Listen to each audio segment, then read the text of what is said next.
Is money hard to enjoy when you grew up poor? Most of us learn you pay bills. And that's all And you that's know. it. You don't know you literally don't know anything else other than a thing comes in the mail. It has a due date. I need to send this money to this company. Yeah. I Yes. think I'm the opposite of y'all when it comes to that. I go immediately into problem solve, cool, calm, and collected. And then I have spurts of I ain't gonna make it. Okay, you all right. F all these people. Like Straight bipolar out here. I straight flip, and that's not my normal personality. And that's typically when they like, okay, something ain't right. We got to go check on her. Yeah.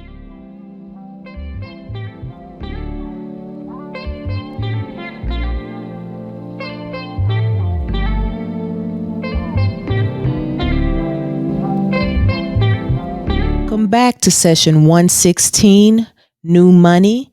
Today's mood music is brought to you by Cheryl K, and it is entitled Money. Or we also like money. By Cardi B as well. So, what is this topic all about? If you consider all money as generational wealth passed down, then new money refers to the wealth that has been acquired by or in the first generation. Us. Uses.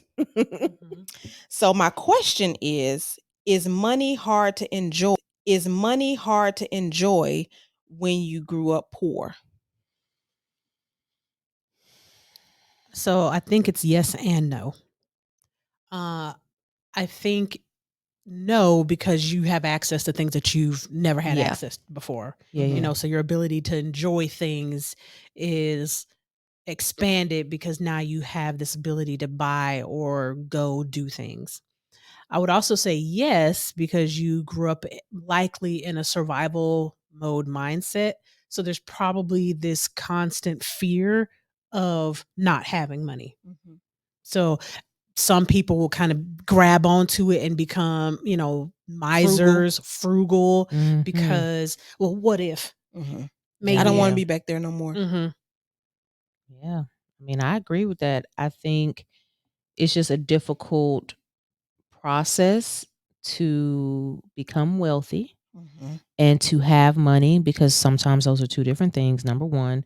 But if you don't have anyone teaching you how to do that, it's like, okay, I'm just gonna blow through this money. Yeah. You see that with celebrities, as far as musicians or athletes, they just blow through the money versus someone teaching them how to invest and teaching them, okay, this is what you need to do now so that you have money when you can't play no more, when you no longer want to tour or make music or whatever. And so what ends up happening, I see, is that people kind of stay in that poverty or scarcity mindset, even slave mentality. That's a whole other situation. We ain't gonna go into that too far, but we just stay there. And so I think you enjoy it, but that enjoyment is very temporary a lot of times. And I agree with both of you ladies. I would add to, people don't pay attention to the relationship that they have with money and the attitude they have toward money. When you grow up with, hearing sayings like money don't grow on trees, that gives you some sort of perception about money. Like it gives you a perception like, okay, so I can't, like, I'm not going to get money easy. So I need to make sure I'm frugal and save and don't spend. So, which is a good thing, not, to save money and to, be cautious of how you're spending money, but it's the fear and the idea that we have about money that that makes it difficult. Yeah. Well, likely that's all because you didn't learn any money habits. Most of us learn you pay bills.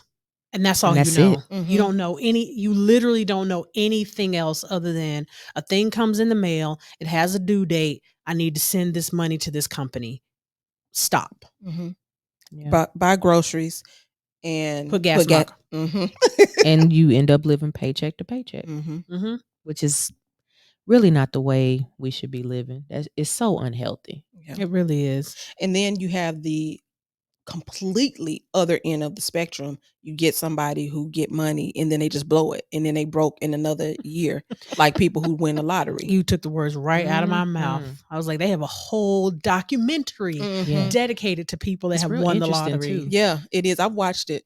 We're nerds. Because y'all know I play the lottery and I, thank God I got favor. Please, Lord, let it get to 1 billion again. Yes. Somebody Please. bless me. Yes.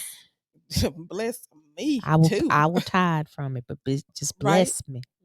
But I always think about, if I were to win big on a scratch off or playing, one of the lotteries, I would like to think that I would be able to spread my money out and not have to get back to the point of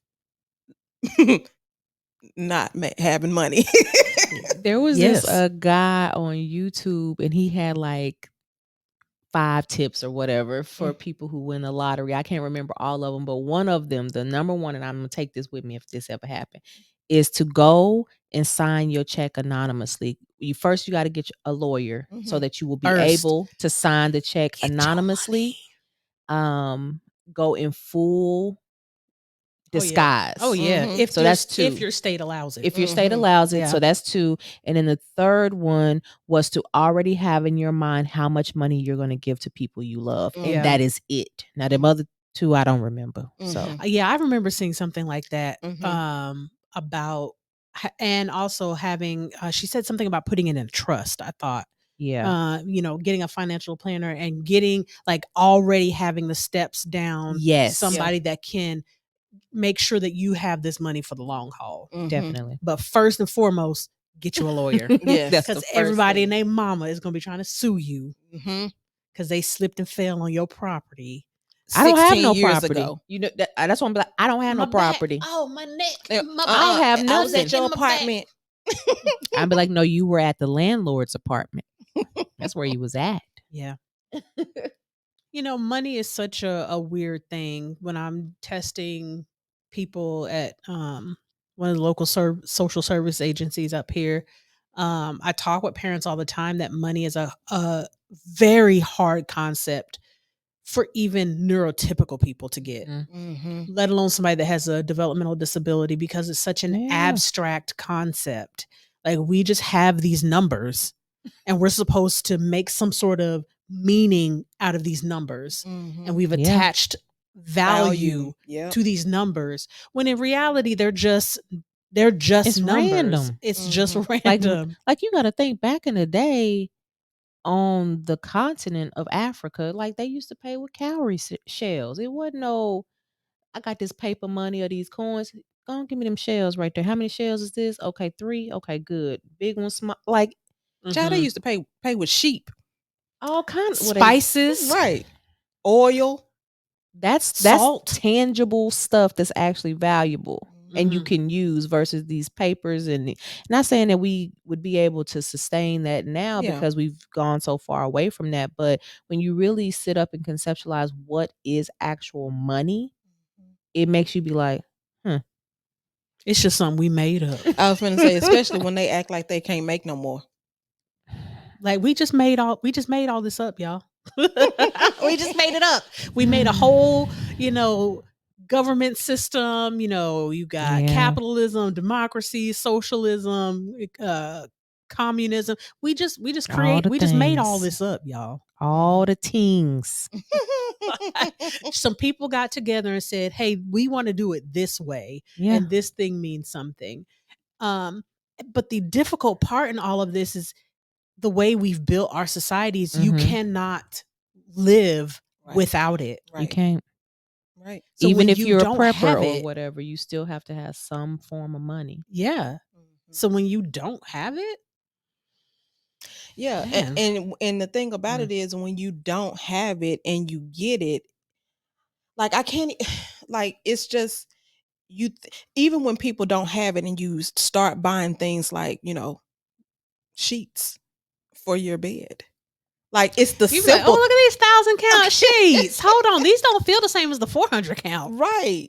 Which is a fraud anyway. That we're not even gonna go into that. That's a True. whole nother marketing scheme. But It yeah. is, but That still, part. it's a but.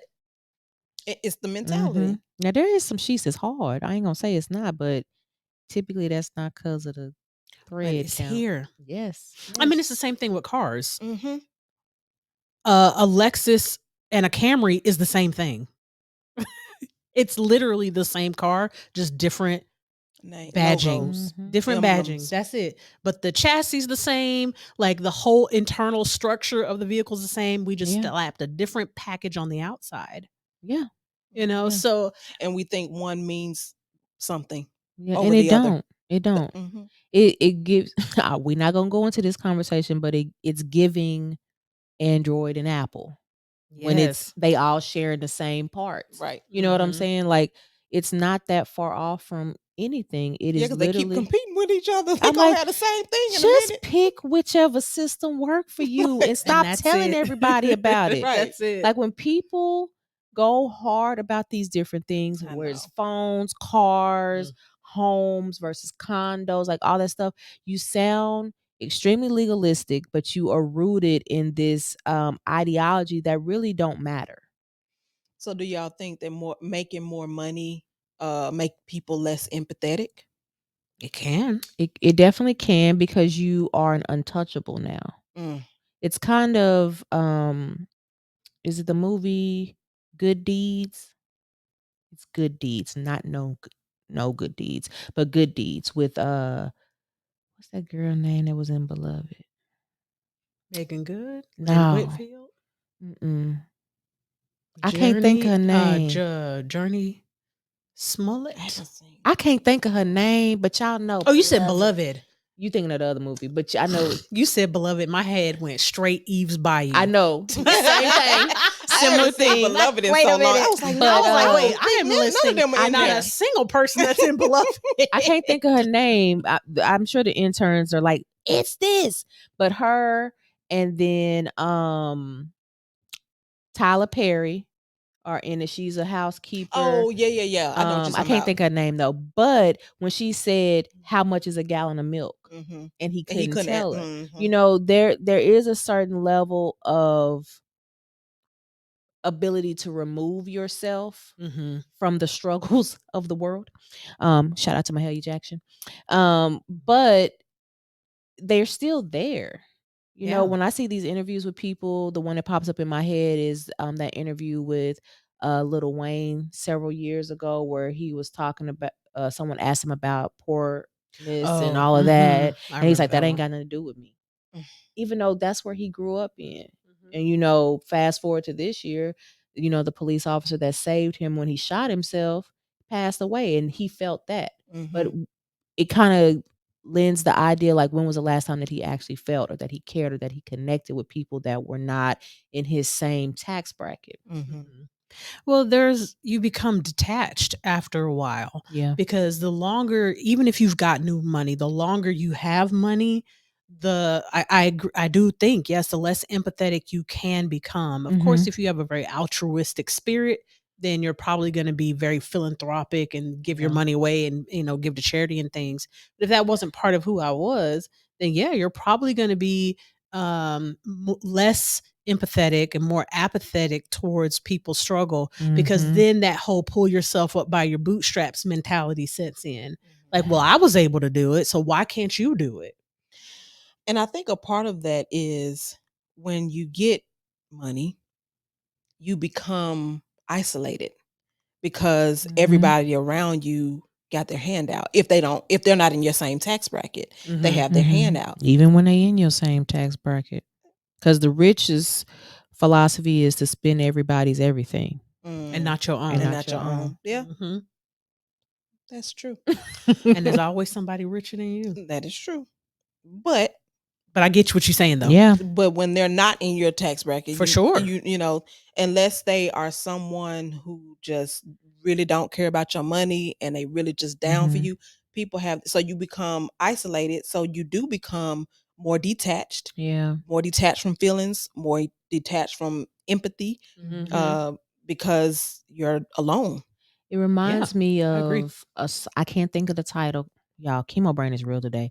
It reminds me of a song off of Megan Thee Stallion's new album where she's kind of going into detail about how things are for her now and how people always had a hand out and she not doing that no more. And she's just kind of like, F all y'all. I'ma do me. I'm not dealing with y'all like that no more because I don't know who's really down for me and who's not. And so if you're not a day one, you really gonna have to like prove yourself almost. And I don't mean like Puffy, P. Diddy, whatever his name is this week. How he, be terrorizing his artists and things like that. But you really gonna have to show up and be consistent. And I think that is something that a lot of people who are wealthy or new money kind of worry about. I think old money is just like, I'll just sue you. But even the funny thing about old money, traditionally, it only lasts 3 generations. That's true. Traditionally, because by the time it gets to the 3rd generation, they don't even know what it takes anymore to No. maintain old money. So they have to And a kind lot of of times start they don't over. want to get into the family business if it's a family business that generated it. Because a lot of times they have a higher quality materialistically of life.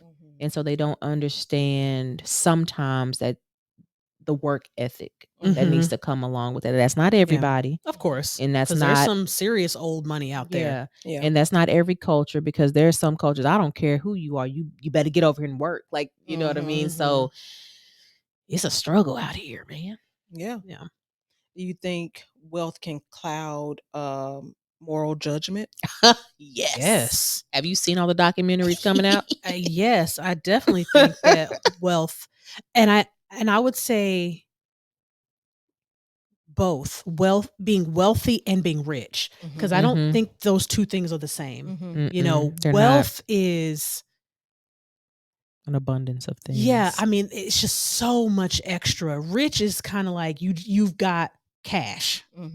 But wealth is like there's a lifestyle that comes along with wealth. There is access that comes along with wealth and respect that comes with wealth. I don't know if y'all watch Downton Abbey or Bridgerton and stuff like that, but I think to me that's what wealth is. They have clout. They have some of them status. Yeah, they have status. You know, but like you said, rich. To me, celebrities are rich. Yeah. Yes. I think you see a major difference in individuals like a Rihanna, like a Beyonce, like a Jay-Z. These are people that, yes, at one point in their career, they were rich only. Gotcha. And then they started to accrue wealth. And that looks very different than just having money and being able to flash it on the gram, which that's how you get robbed, you know. You know, people like that kind of stand out in my mind as far as, being wealthy. You have people like I would even say the Jacksons. Yeah, they don't, girl. I would agree. They way up. They in a whole other stratosphere. It's just different, and they still are really only. They're in their 3rd generation currently. You talking about the Jacksons? Okay.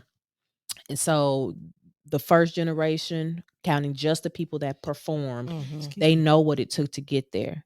And I think some of their kids know what it took to get there. And now you are seeing the 2nd and 3rd generation. They didn't witness that. The grandkids and the great grandkids. Yeah. So, but yeah, I do think that it can make you morally bankrupt. If I've never had to worry about anything, if my money has always been able to get me out of a situation, because of the way, we're just going to speak about American society, but we do know there's a lot of countries out there where if you flash a little bit of dough, it'll get you out of some stuff. Yeah.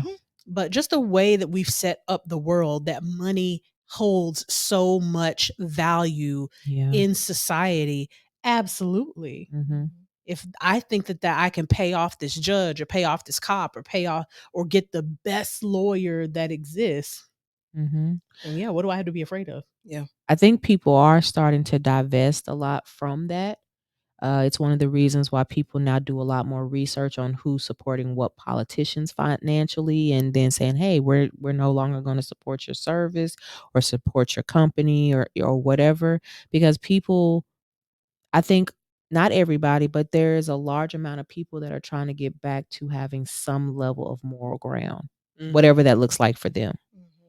I can see Now, that. that's not to say we still don't want no money. We want Right. to be wealthy and nobody wants to struggle. That's the thing. And I think a lot of people fail to realize that.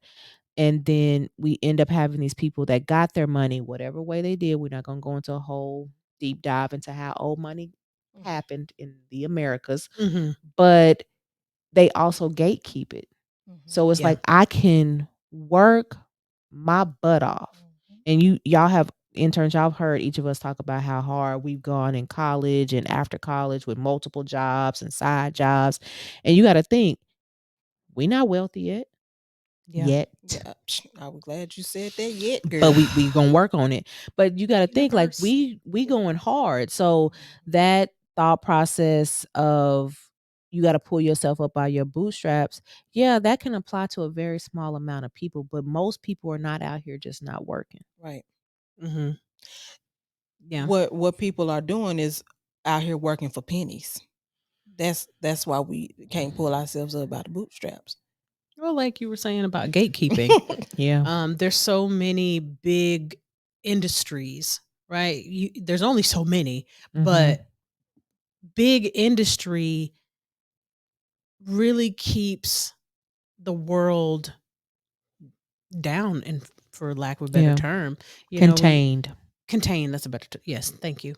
But you think about the music industry, the movie industry, the meat industry, the dairy industry, beauty, the beauty industry, the automobile. I almost said it like Ike Turner on What's Love Got to Do with it? Yes.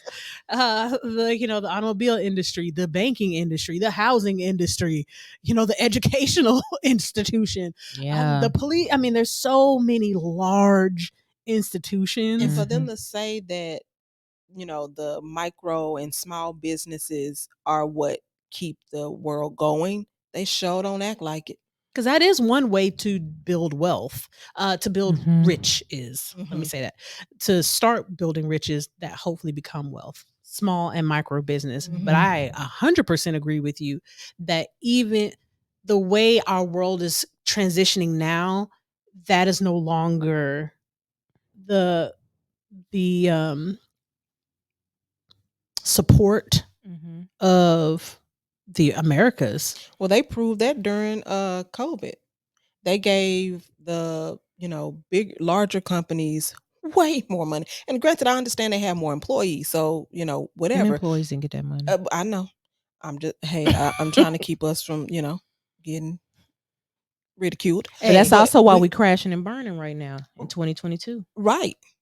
But that's what I'm saying. Like, they gave us pennies on a dollar as small businesses, but gave the larger businesses way more. Because I'm looking at some of these people that got PPP loans. Like, for what reason? How you get $4.5 million?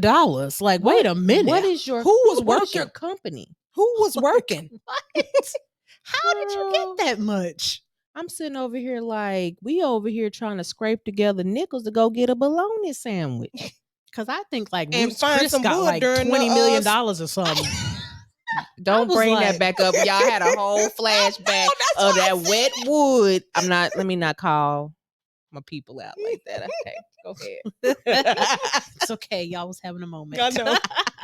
But no, thinking about some of these large companies, right? Yeah. And how, see, this is the thing about riches and building wealth and attaining. Nobody teaches the small person the game. Yep. No. I actually said this to somebody not too long ago because I was trying to do something for Balanced Beacon. And one of the things that I told this person is part of the struggles that, we have as business owners is we have no model. No. I love my parents to death, and my parents have done well for themselves. Yes, definitely. But I have no model. None. You have to create it. Right. And we are we have no creative. one to go to. We have no one to guide us. So No. everything you learn is Trial and error. trial and error. Everything. And no one is there fully backing something without wanting something from you. And I'm saying outside of like family that supports Right. you. I'm not talking about family. Like there's none of that. And I'm not saying like handouts. I'm saying like knowledge. Like I Yes. remember opening the studio and then asking people for like, what's the method in which you do it? Oh, they close lip. Like you can go to studios here in DFW. They do not like each other. They are like, we don't associate with them. They don't associate with them. It's just very much the gatekeeping, very catty. And you see Dogmatic. that across all industries. Oh, we don't mess with it. You know what I mean? Like, let it be a legit reason why you don't mess with somebody. Like they're toxic. Yeah. It's because the thing about it is, and especially in the mental health industry, if we get into a certain niche of the industry, we can partner up with people and be like, okay, so Yeah. because it's only so much of us to go around. And we've always believed in not having a waiting list. We've always told our staff, do not create a waiting list because it's enough to go around Although for we everybody. have them. And we know we do because they won't. But that's not our choice. No, it's the client's choice. Yeah. But we try to spread because we know people that have private practices as well as us. So we trying to spread, we refer to people we know and trust and things, and we try to make sure we spread the money because that's the only way we're gonna do it is if we have each other's back. And the hard part is even if you connect with other small business owners, you're all in the same boat. Yeah. We're all learning, so like you said, we know other private practice owners. We know other people that own businesses. Yeah. However, we're all still in the same position, Right. learning and trying to figure it out because we don't have people in our lives that have done this. And the only reason why we have an answer for the other person is because we experienced it and either failed it or succeeded. Yeah. Yeah. So when somebody come and say, hey, do you know somebody that know how to write a business plan? I was like, yeah, I can write it. Because I had to write my own business plan, which was hundreds of pages. If somebody need to know how to do grant writing. Like, you know what I'm saying? Like we had to go scour the internet or the YouTube. YouTube University. To figure out how to do something. I think that's one of the reasons why YouTube became so big so fast is because people were giving away the information. Yes, you still want your followers and subscribers and all that kind of stuff, but people are giving you tutorials on how to do your hair, how to do makeup, how to invest, how to paint a wall properly. And that's just not something that people were privy to. It's like if your dad or mom didn't teach you or somebody in the family, you just was up the creek. And had to go pay somebody to do it. If you had the money to do that. Which is why I think when people finally get to a place where they have money, they tend to go one of a couple of ways. You either become super frugal because of all of the hard work that I had to do, all of the things that I had to learn, and I don't want this to go away. That kind of fear of success. Like, can I maintain this? Yeah. Or they become explosive and I'm going to do all of the things that I never got a chance to do, all of the things that I have dreamed about doing. I can't take it with me kind of attitude, Yeah. And then you find the people that are the middle of the road, that are like, okay, I do have some caution and concern about losing, but I want to enjoy my life too. And they figure out a way to kind of be in the middle. Yeah. So. Yeah. So interns, what y'all think? Money is a I struggle. want some money. Right. I know. I want new money. I want some money, some wealth. Look, I'm just gonna be real with y'all on this right here today. I wish we could zoom in on my face. I can't look at the camera with my glasses on, so now I can see. And I'm gonna look straight in the camera. We've been doing this podcast 2 years. We're in our 3rd year. Going on our 3rd year. Tris.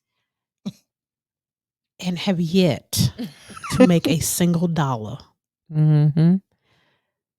So when we talk about it takes a lot of work and a lot of grinding to get to even having something, let alone riches. Yeah. You know, I'm definitely not the pull yourself up by the bootstraps type of individual. Fully. There is an element of that because you do have to work. Like you Yeah. can't, stuff is just generally not going to just come to you. Unfortunately. Right. But I also understand that there's limitations to that as well. Yeah. So I say all that to say is that we've got to remember, try to not be apathetic. Remember your struggle. Remember that success was something that you built, that you didn't, if you worked for it. Now, if you just was handed, some money, you're not self-made.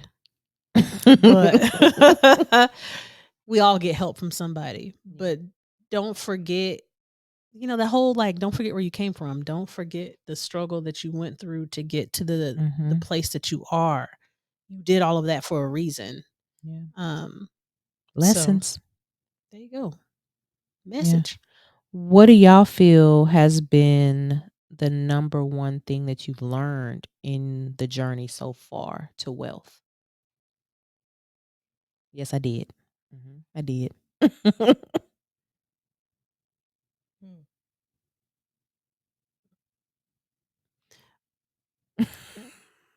That I know way less than I thought I did. And that I still have a tremendous amount to learn behaviorally, even if I know it intellectually. Yeah, because that's different. Right. I know what to do intellectually, but behaviorally, I have a lot of things that I need to unlearn and undo. Okay. I've learned that I need to develop a different relationship with money, because I wasn't necessarily taught about money. So I need to learn about money. I need to, because I do believe that I would probably be one of those people that would, get money and be frugal, because I don't want to go back to where I was. Now I would hope that I would, learn enough when I realized that I was getting there, to go to the middle of the road of being, healthy. But because of the relationship that I know I have with money, I think I would be on the frugal part, with my hand closed. As far as not wanting to spend a lot. Like I will donate and stuff like that, but I'll be like, okay, that's it. So I think that's why it's a lot of things, but that's one. Yep. Agreed. I think probably two things that I've learned is, one, the method in which I'm going to have to go in order to get the wealth is going to be different than anything I'm able to envision at this exact moment. And I have to be able to be flexible in that. And then the other part is, every time you fall down, you got to get back up. Every single time. Keep fighting for it. And there be times where I'm like, I'm tired. And I'm not doing this no more. They know, like, I recently That had a brought a tear to my situation. eye right Yeah, there. I was like, let me get it. I said, I'm not Jesus. gonna look in the camera. I'm gonna look off to the side. But they know, like, the last month for me has been like a struggle. And there were many moments where I was like, I'm gonna lay down. I'm done. I was like, they know I have the most morbid sense of humor when life gets hard. Like, I'm just gonna live in my car. I just sleep on my couch. That's it. Or I was like, I'm gonna move back, and I'm just gonna have to commute. It's like, no, So I was you're not doing that. When I tell y'all the amount of things that go through your head when you are in that growing Desperation. pain, that Yeah. tension, that all that, it's like, I'm gonna give up. Mhm. And I'm gonna be okay with it because y'all know me. Yeah, I don't have energy for that. girl, But trust. Because that it gets like that. I mean, I can remember before we found the first building for Balance Beacon. The I was in struggle. Arizona and Dr. Strickland was here, and we had gone to look at a space. And the thing, we were in the negotiating process. We, let them know, okay, well, this, that, and the third. So it ended up being the person never responded to us after we sent our rebuttal back to them. Yeah. And I think at that point we had maybe put in maybe 3 or 4 contracts at that point, and it was just not working out. And both of us was like, we're done. Okay, I got to take a break. And I was in Arizona, mind you. I had to call my parents and let them know, look, I'm okay. I gave Dr. Strickland the number to my hotel room. I gave my parents the number to my hotel room. I was like, I'm turning my phone off. I'm done. And my parents were so worried. I was all the way in Arizona, so they was like, what's wrong? What is going on? What does that mean? Exactly. And so it's hard, and you want to give up. And then we got back. We took our days off. We got back on the horse, and we found the building that we were in.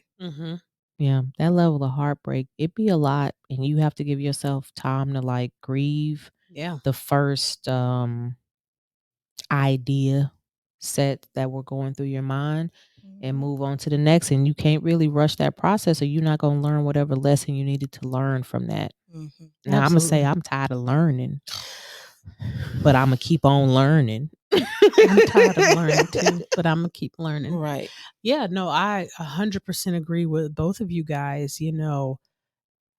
My husband will say, yes, this is you for real.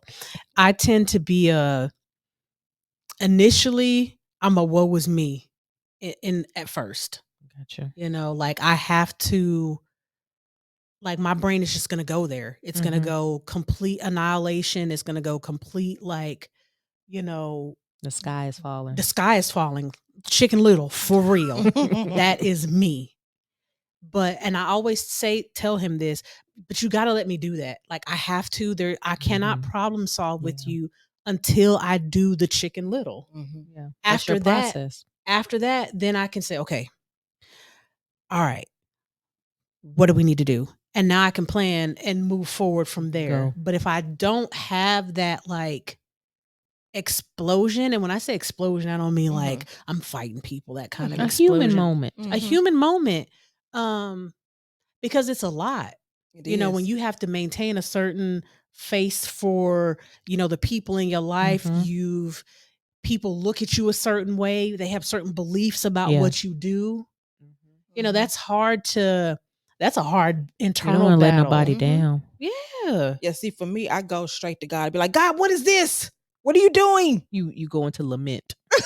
I know. Et tu, Brute. And I'd be like, God, I don't know what else to pray for now. I don't know what you want me to, because I've been praying. What you want me to say now? I don't know what to say. And then I'd be like, and then it's like he zaps me.